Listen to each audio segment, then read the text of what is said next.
ये जो वीडियो लेकर के आए हैं आप सभी लोगों के लिए हम इस वीडियो में कुछ बात करने वाले हैं आपके सवालों के।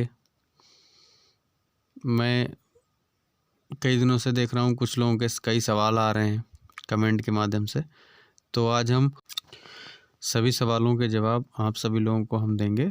तो कृपया वीडियो को पूरा देखिएगा और कहीं भी स्किप नहीं कीजिएगा।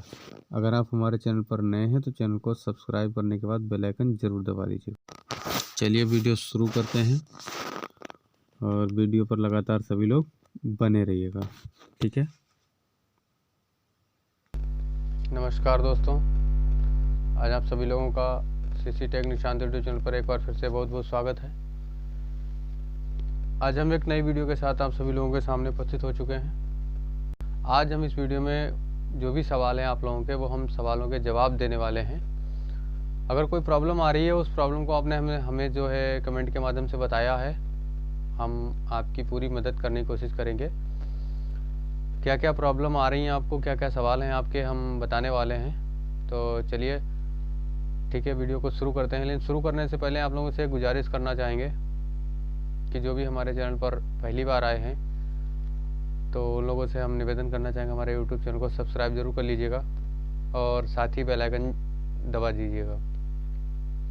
इससे क्या होगा कि जो भी मैं वीडियो नए जो भी अपने चैनल पर अपलोड करूँगा, सबसे पहले आप सभी लोगों को नोटिफिकेशन मिल जाएगा, जिससे कि आप हमारे वीडियो से जो है देख करके कुछ मदद ले सकते हैं। बीसी सखी से संबंधित सारे वीडियो आपको इसी चैनल पर मिलेंगे। इस चैनल पर आपको बीसी सखी के जितने भी वीडियो हैं, कार्य करने का जो तरीका होता है और सॉल्यूशन, जो भी प्रॉब्लम होती है उनका सॉल्यूशन, सब इसी चैनल पर आपको मिलेंगे, ठीक है। तो आप लोगों से गुजारिश करना चाहेंगे कृपया यूट्यूब चैनल को सब्सक्राइब जरूर करिएगा। तो चलिए चलते हैं वीडियो की तरफ। सबसे पहले मिलते हैं आपके सवालों से। तो सबसे पहला सवाल क्या है कि एक बीसी सखी ने जो है सवाल क्या है कि सर, क्या बीसी सखी अपने कस्टमर से, यानी जो कस्टमर पैसे निकालने आता है उससे पैसा जमा करने का या पैसे निकालने का कोई चार्ज ले सकते हैं या नहीं। तो उन्होंने साथ ही ये भी कहा है कि जो साथ में जैसे अदर कहीं जगह पे पैसे निकालते हैं, प्राइवेट सिस्टम से निकालते हैं, तो वो लोग पैसे लेते हैं। मतलब कितना लेते हैं, 1000 रुपये अगर निकालते हैं तो उनसे 10 रुपये का चार्ज लेते हैं। अगर किसी का 10,000 रुपये निकालना है तो उससे 100 रुपये तक ले लेते हैं। तो आज हम आपके इस सवाल का जवाब देने वाले हैं और ये आपने जो सवाल किया है बहुत ही अच्छा सवाल है, इसका जवाब हम जरूर देंगे आपको। सबसे पहले तो आप ध्यान दीजिएगा कि आपका काम अभी शुरुआत हुआ है, ठीक है, और आप बैंक ऑफ बड़ौदा के बीसी हैं, यानी बैंक ऑफ बड़ौदा से आपका कनेक्शन लिंक हुआ है और आपका ओडी बैंक ऑफ बड़ौदा में है, वहाँ के आप बीसी हैं। तो आपको क्या करना है कि सबसे पहले बैंक ऑफ बड़ौदा का अगर आपके पास कस्टमर आता है, ठीक है, तो उस कस्टमर से आप किसी भी प्रकार का चार्ज नहीं लेंगे। ध्यान रखिएगा इस बात का। अगर कोई कस्टमर बैंक ऑफ बड़ौदा का है, जरूरी नहीं है जिस ब्रांच से आप मतलब लिंक है उसी ब्रांच का कस्टमर हो, किसी भी बैंक ऑफ बड़ौदा का अगर ब्रांच का कस्टमर है तो आप उससे कोई भी चार्ज नहीं लेंगे, चाहे वो पैसे निकालने के लिए आए, चाहे जमा करने के लिए आए, या अकाउंट ओपन करने के लिए आए, या आपका जो फंड ट्रांसफ़र कराने आए, कहीं पैसे भेजने हों या किसी से मंगाने हो, मतलब किसी भी प्रकार का कोई चार्ज आप नहीं लेंगे। दूसरी चीज़, अगर आपको बैंक ऑफ बड़ौदा के अलावा कोई बैंक से कस्टमर आता है आपके पास में, तो मतलब आपके ऊपर डिपेंड करता है कि आपको चार्ज करना है या नहीं। इससे आपको क्या होगा कि आपको दो चीज़ें पहले सोच लेनी चाहिए कि जैसे अभी अभी आपका काम शुरू हुआ है, अगर कस्टमर कोई भी आता है आपके पास में, दिन भर में 2 या 3 कस्टमर आते हैं, जैसे मान लीजिए 3 या 5 कस्टमर मान लीजिए आते हैं, और 5 में से एक आया बैंक ऑफ बड़ौदा का और 4 कस्टमर आ गए अदर बैंक के, तो बैंक ऑफ बड़ौदा के पैसे नहीं लेंगे आप। अदर बैंक के जो कस्टमर होंगे उनसे अगर आप पैसे लेते हैं तो वो 4 के 4 कस्टमर अगली बार में आपके पास पैसे निकालने नहीं आएंगे। क्यों? क्योंकि हो सकता है थोड़ी या मतलब कुछ दूरी पर आप ही की तरह उस बैंक का भी BC बैठा हो, वो फ्री में निकाल रहा होगा, तो वो कहेगा चलो ठीक है भैया ऐसा करते हैं 10,000 लेने हैं, हम आगे उसके पास निकाल लेंगे। इससे क्या होगा कि हमारे पैसे भी बच जाएंगे, टाइम भी बचेगा, यहाँ हम पैसे नहीं निकालेंगे। समझ गए ना मेरी बात को? तो आप अपने ऊपर डिपेंड रहिए कि जो भी हम कस्टमर से पैसे निकाल रहे हैं तो उसके पैसे अगर हम चार्ज नहीं करेंगे तो ये कस्टमर हमारे पास दोबारा भी आएगा। बिल्कुल फ्री निकालिए, ठीक है। अगला क्वेश्चन आता है कि सर हमें बताइए BC सखी जो है महिलाएं अपनी डिवाइस से फंड ट्रांसफ़र करती हैं या डिमांड जो है डिपॉजिट करती हैं या विड्रॉल करती हैं, तो आपको इसमें प्रॉब्लम आ रही है। Amount exceeded limit transaction is decline by issuer, ठीक है। डिक्लाइन बाय इश्यूअर का क्या मतलब होता है? जैसे इश्यूअर का मतलब होता है कि जिस बैंक का या जिस ब्रांच में आप विड्रॉल कर रहे हैं, ठीक है, या जो है डिपॉजिट कर रहे हैं या फंड ट्रांसफ़र कर रहे हैं, तो उस ब्रांच ने इस ट्रांजेक्शन को डिक्लाइन कर दिया है। जैसे मैं एक छोटा सा उदाहरण देके बताता हूँ आपको। आपने 10,000 रुपये निकाले किसी कस्टमर के, 10,000 रुपये का एक दिन का ट्रांजेक्शन कर सकते हैं एक आधार कार्ड से। फिर आपने क्या किया कि उसी कस्टमर का 10,000 के अलावा दोबारा अंगूठा मतलब फिंगर लगवाने की कोशिश की विड्रॉल करने की, तो वहीं ये प्रॉब्लम आने लगती है, डिक्लाइन बाय इश्यूअर, क्योंकि इसकी एक लिमिट होती है। 10,000 रुपये से ऊपर नहीं निकाल सकते एक दिन में। दूसरी चीज़ कब आती है? जब आप कहीं कस्टमर को भेजते हैं पैसे, किसी कस्टमर को आपने पैसे भेजे और वहाँ पर क्या हुआ कि एक बार में पैसे भेज दिए, अगली बार में जब आपने भेजा और उसका जो इश्यूअर है यानी आपका जो ऑपरेटर है वो ऑपरेट नहीं कर पा रहा उस अकाउंट को, 10,000 आपने पहले भेज दिए और उसकी लिमिट है कि आप 10,000 से ज़्यादा नहीं भेज सकते, तो आपके पास में यही प्रॉब्लम आएगी।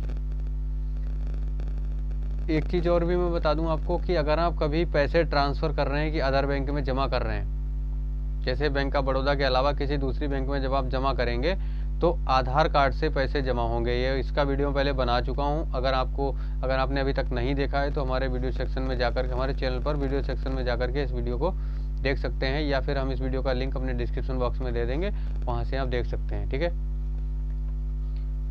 ये जो प्रॉब्लम आती है दूसरी तरफ यहाँ भी आती है कि जैसे आपने अदर बैंक में पैसे जमा किए तो एक ही बार जमा कर सकते हैं आधार कार्ड से, चाहे आप 10 रुपये जमा कर दीजिए, 100 जमा कर दीजिए, 10,000 जमा कर दीजिए। 10,000 की लिमिट है, 10,000 से ऊपर आप जमा नहीं कर सकते, ठीक है, इतना ध्यान रखिएगा। तो जो भी आपने जमा किया 10,000 रुपये मात्र आपने जमा कर दिए।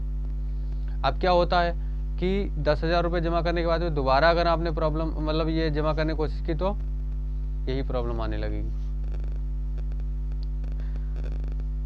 तो आप ध्यान रखिएगा कि जितनी लिमिट है उस लिमिट के आधार पर ही काम कीजिएगा, लिमिट से ओवर कोई काम नहीं कीजिएगा, ठीक है। अगला क्वेश्चन क्या है? इन्होंने पूछा है कि सर कमीशन कितना मिलता है, ठीक है। कमीशन के बारे में ऑलरेडी वीडियो बना चुका हूँ, उस वीडियो को आप हमारे वीडियो सेक्शन में जाकर के देख सकते हैं, या फिर उस वीडियो का भी लिंक मैं अपने डिस्क्रिप्शन बॉक्स में दे दूंगा, ठीक है, वहाँ से आप देख लीजिएगा। तीसरी चीज़ क्या आती है? उन्होंने एक सवाल किया है, एक हमारे सब्सक्राइबर हैं, एक व्यूअर्स हैं, उन्होंने सवाल किया है कि सर अदर बैंक में जब फंड ट्रांसफ़र करते हैं तो सक्सेसफुल की जगह string send out of range 407 का एरर आ जाता है, ठीक है। ये एरर आता है, और मैं आपको बता दूं इसके साथ ही जब आप किसी अदर बैंक में जमा करते हैं तो एक और भी एरर आता है। वो क्या होता है? डिमांड एक्सेप्टेंस का, ठीक है। अगर आपने किसी का बैंक ऑफ बड़ौदा का फिंगर लगा करके 2-4 हज़ार या 10,000 जो भी आपने जमा करने हैं अदर बैंक में डिपॉजिट करने हैं, तो कभी कभी ये प्रॉब्लम आ जाती है। लेकिन आपको घबराने की बात नहीं है इसमें, वो डिमांड एक्सेप्टेंस का प्रॉब्लम आता है। वो डिमांड एक्सेप्टेंस सीधे आपका एक्सेप्ट हो जाता है और पैसे जो हैं वो अकाउंट में ट्रांसफ़र हो जाते हैं। जब अकाउंट में पैसे ट्रांसफ़र हो जाएंगे तो आपको किसी भी प्रकार की कोई प्रॉब्लम नहीं होने वाली है। अगर हो सकता है कि बाई चांस कभी कभी आपने पैसे जमा किए और बीच में अटक गया, ना उस अकाउंट में गया और इससे भी कट गया, तो आपको वेट करना होगा 1 हफ्ते का। 24 घंटे में भी आ जाते हैं, 1 हफ्ते में भी आते हैं। अगर 1 हफ्ते के बाद में पैसे नहीं आते हैं तो आप अपने ब्रांच में, यानी जिस कस्टमर का जो पैसा कटा है उसका और जिस बैंक में आपने भेजा है उसका दोनों पासबुक लेकर के दोनों जगह इस चीज़ को क्लियर कर लेना है कि किसी में वापस आया नहीं आया, उसमें गया या नहीं गया। फिर आपको जिस बैंक से कटा है उस बैंक में कंप्लेंट कर देनी है, एक एप्लीकेशन दे करके कि सर हमारा पैसा इतनी तारीख को इतना कट गया था, दूसरे बैंक में ट्रांसफ़र कर रहे थे, नहीं हुआ और अटक गया पैसा, हमारे अकाउंट में भी वापस नहीं आया और उस अकाउंट के दूसरे जो कस्टमर है उसके अकाउंट में भी नहीं गया, तो कृपया हमारा समाधान करने की कोशिश करें। ठीक है, एक एप्लीकेशन लगाना होगा आपको। ठीक है, अब हम बताते हैं कि ये जो दोनों प्रॉब्लम होती है इन दोनों प्रॉब्लम का यही सॉल्यूशन है। पहले आप देख लीजिएगा, अगर पैसे नहीं पहली बात तो पहुंच जाते हैं, अगर पैसे नहीं पहुंचे तो आपको अपनी बैंक में जाकर के संपर्क करना पड़ेगा। अगला क्वेश्चन क्या आता है कि दूसरे बैंक का रुपए निकाल सकते हैं, जैसे स्टेट बैंक हो गया और कोई बैंक हो गया। उन्होंने एक सवाल किया है, ये हमारे जो हैं सब्सक्राइबर हैं, तो हम आपको बताना चाहेंगे इस सवाल का जवाब ये है कि आप विड्रॉल किसी भी बैंक का कर सकते हैं। ठीक है, चाहे वो बैंक ऑफ बड़ौदा हो, स्टेट बैंक हो, ICICI बैंक हो, पेटीएम पेमेंट बैंक हो, एयरटेल पेमेंट बैंक, मतलब जितनी भी बैंकें दी गई हैं आपकी लिस्ट में सारी बैंकों का विड्रॉल आप कर सकते हैं। ठीक है, लेकिन लिमिट वही है, ओनली 10,000 रुपये। आप एक बार में 10,000 रुपये ही निकाल सकते हैं एक अकाउंट से। हाँ, कभी कभी ऐसा हो जाता है कि जैसे कस्टमर ने 5,000 निकाल लिए या 4,000 निकाल लिए, अब फिर उसको पता चलता है कि हमारे अकाउंट में तो और पैसे पड़े हुए हैं, तो चलिए ठीक है ये भी निकाल दीजिए, तो फिंगर 2 बार लगवा सकते हैं लेकिन 10,000 से ऊपर नहीं निकाल सकते, ध्यान रखिएगा। अगला क्वेश्चन है, बैलेंस तो दिखाता है पर विड्रॉल करने पर नो चेकिंग अकाउंट आ जाता है। ये प्रॉब्लम कई लोगों के अकाउंट में आ रही है। ठीक है, मतलब एक ये हमारे जो सब्सक्राइबर हैं इन्होंने हमसे एक सवाल किया था और इन्होंने एक बार नहीं कई बार इस सवाल को रिपीट किया है कि सर हमें बताइए प्रॉब्लम आती है। तो काफ़ी दिनों से मैं इस चीज़ पर मतलब जो है खोजबीन कर रहा था कि इसमें क्यों आती है। तो इस चीज़ का हल मुझे मिला तो मैंने आपको बताने की कोशिश की है, मैं ज़रूर बताऊंगा इस वीडियो में। तो इस सवाल का जवाब मैं बताने जा रहा हूँ, ध्यान से सुनिएगा। नो चेकिंग अकाउंट का प्रॉब्लम जब आता है कि हो सकता है जैसे आपने अकाउंट अपने मशीन से, अपनी डिवाइस से ओपन किया हो फिंगर के द्वारा, लेकिन वो अकाउंट बैंक में जाकर के आपने वेरीफाई नहीं कराया होगा। ठीक है, तो इस समस्या का समाधान जो है ये भी है कि आप उस अकाउंट को जाकर के वहाँ वेरीफाई कराइए। ठीक है, दूसरी चीज़ क्या है कि जैसे आपने अकाउंट ओपन किया, वेरीफाई करा दिया, ठीक है, 1 महीना या 2 महीना हो गया, उस कस्टमर ने इस खाते से किसी प्रकार का लेन देन नहीं किया, तब क्या होता है कि अकाउंट को जो है बैंक फ्रीज कर देती है। क्यों? क्योंकि बैंक को ये लगता है कि ये जो मतलब कस्टमर है इसका अकाउंट ओपन हुआ है, ये अलाइव नहीं है। अलाइव का मतलब ये जीवित नहीं है या फिर कहीं खो गया या कहीं और, मतलब ये बैंक का अपना नियम होता है। तो उन्होंने क्या किया कि अकाउंट को फ्रीज कर दिया। अगर फ्रीज करेंगे, लेन देन जब भी करना होगा तो इस कस्टमर को हमारे पास आना होगा, आधार कार्ड पे साइन करा के हमें देना होगा, तभी हम इसको जो है रीओपन करेंगे। तो इसका प्रॉब्लम ये जो प्रॉब्लम आता है इसका सोल्यूशन यही है कि आप उस कस्टमर को भेजिए अपनी बैंक में। मतलब आप भी जा सकते हैं अगर आपके यहाँ बैंक में अलाउ करते हैं मैनेजर साहब कि हाँ चलिए ठीक है BCC की आप अपनी मोहर लगा करके ले आइए, मैं कस्टमर का काम कर दूंगा। अगर अलाउ करता है तो, नहीं तो आपको क्या करना होगा, कस्टमर को भेजिए अपनी बैंक में। कस्टमर से कहिए कि सर जाइए आप अपनी बैंक में, आधार कार्ड ले जाइए, आधार कार्ड की फ़ोटोकॉपी, उस पर अपना सिग्नेचर कर देना कि जो भी अकाउंट में किए थे, और वहाँ मैनेजर साहब से कहना कि सर हमारे फिंगर से पैसे नहीं निकल रहे, नो चेकिंग अकाउंट का प्रॉब्लम आता है।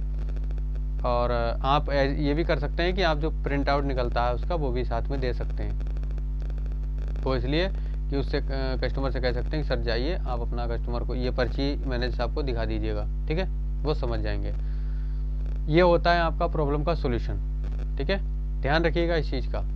ये सॉल्यूशन मतलब हमने बहुत ही खोजबीन करने के बाद में, कई जगह जानकारी लेने के बाद में आपको बताया है। ठीक है। और अपनी जो ब्रांच है उस ब्रांच में मैनेजर साहब से भी जानकारी ली है, और मैं ये जानकारी तभी आपको बता रहा हूँ, ठीक है। कभी कभी जब अकाउंट नो चेकिंग दिखाता है तो वहाँ पर अकाउंट को फ्रीज कर दिया जाता है। जब फ्रीज हो जाएगा तो आप लेन देन नहीं कर सकते, इससे जमा कर सकते हैं, निकाल नहीं सकते, ठीक है। बैलेंस इंक्वायरी भी करेगा।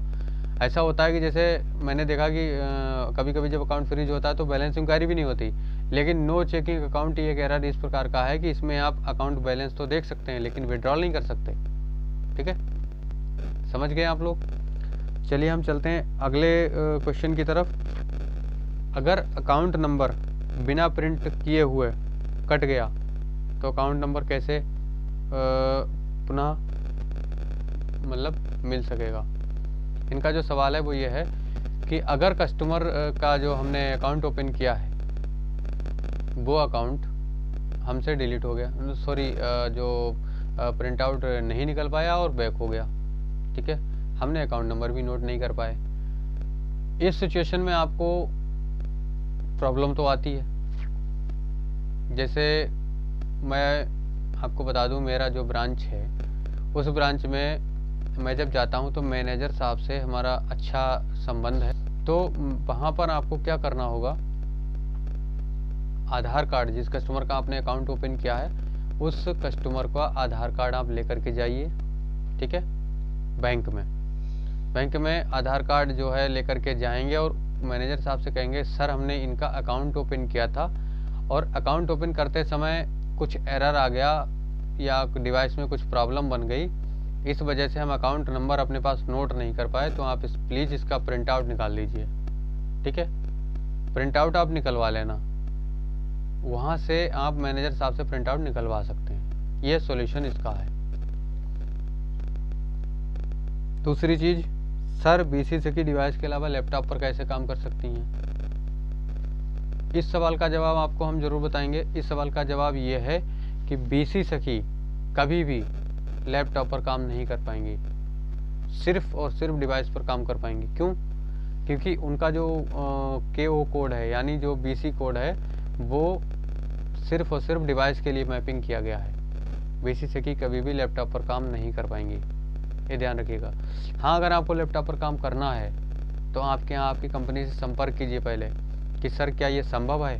अगर कंपनी वाले कहते हैं कि चलिए ठीक है आपका हम लैपटॉप पे करा सकते हैं, तो आप अपना कोड लैपटॉप पर मैप करा सकते हैं। अगर नहीं करा सकते हैं तो डिवाइस पर ही काम कीजिए, क्योंकि जब तक आपका लैपटॉप के IP पर मैप नहीं होगा तब तक आपका कोड जो है लैपटॉप पर खुलेगा नहीं।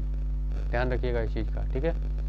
IP के साथ मैपिंग होता है, मतलब जो लैपटॉप आप यूज़ कर रहे हैं और मतलब लैपटॉप यूज़ कर रहे हैं या फिर आप लैपटॉप पर जो है कराना चाहते हैं, तो लैपटॉप के साथ में जो ID को जनरेट किया जाता है वो डिवाइस के लिए जनरेट किया गया है। साथ ही आपको अगर लैपटॉप पे काम करना है तो लैपटॉप के लिए उस ID को मैपिंग किया जाएगा, ठीक है। ध्यान रखिएगा इस चीज़ का। तो कुछ जो सवाल थे आप लोगों के मैंने देखे थे और उन लोगों को सवालों के जवाब मैं दे चुका हूँ। अब आपको हम बताते हैं कि जैसे अगर कोई और आपका सवाल है और जायज़ मतलब ऐसा कोई सवाल है जो जेन्युइन सवाल है तो वो आप हमसे पूछ सकते हैं, ठीक है। और उस सवाल का जवाब हम आपको ज़रूर देंगे, कोशिश करेंगे।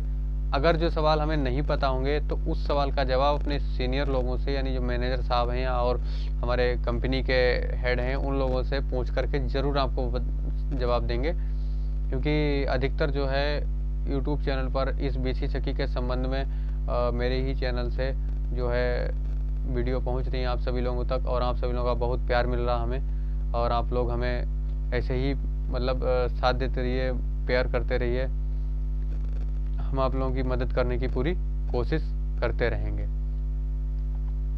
जैसे भी हो सकेगी आप लोगों की ज़रूर मदद करेंगे, ठीक है। तो आज के लिए इतना ही, मिलते हैं अगले वीडियो में किसी इंटरेस्टिंग टॉपिक के साथ में। नमस्कार।